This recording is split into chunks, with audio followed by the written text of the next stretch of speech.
Здравейте! В днешното видео ще поговорим за една от най-често срещаните заблуди. Това е разликата между ума и мозъка.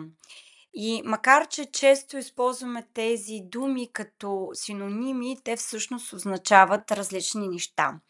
И точно днес ще обясня какво е разликата и какво е мозъкът. Мозъкът е физическия орган в нашето тяло.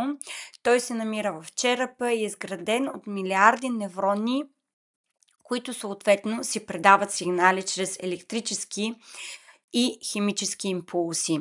Мозъкът управлява всички основни функции на нашето тяло, от дишането и движението до сложните когнитивни процеси, както паметта и логическото мислене, което съответно на нас ни трябва.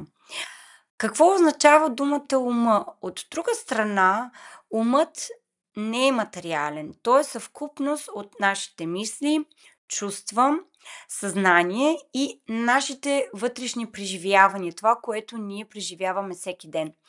Умът е това, което ни позволява да мислим, да чувстваме, да планираме и да осъзнаваме себе си. Това е нашето вътрешно пространство, което интерпретира нашата реалност и ни прави уникални.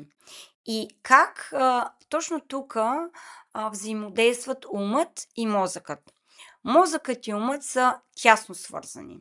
В това няма никакъв спорт. И можете да си представите мозъка като хардуер на компютър, а ума като софтуер. И когато изпитвате радост, мозък освобождава допамин, а умът го интерпретира като щастие. Когато сте депресирани, мозъкът отделя кортизол, а умът го възприема като тревожност. И защо тук е важно да разберем разликата? Разбирането на тази разлика между ум и мозък е ключово, особено когато става за нашето психично здраве. Медикаментите влияят върху мозъка, като променят неговата химия. Психотерапията работи с ума, като променя начина, по който ние мислим и възприемаме нещата, т.е. тази мрежа, която ние имаме. И съответно техниката като медитация, йога също работят и с двете. Те влияят така както на химичния процес в мозъка, така и на вътрешния свят на нашия ум. Мозъкът и умът са различни, но работят заедно като едно цяло. Те не се самоизключват.